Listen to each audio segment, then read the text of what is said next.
clearance, 2x2, ID. Yung sabi mo sa Comelec, mas maganda kung meron kang ganon. Sedula, yun lang.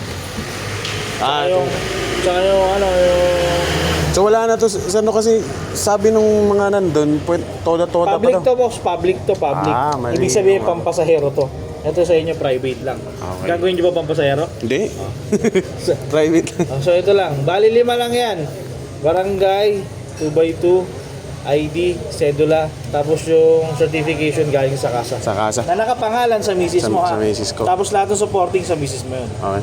Yung barangay clearance po, okay na po kung 2022 na?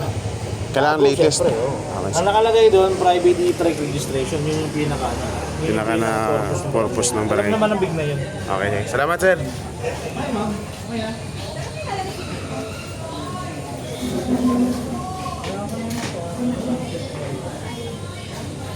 Okay lang, ano yung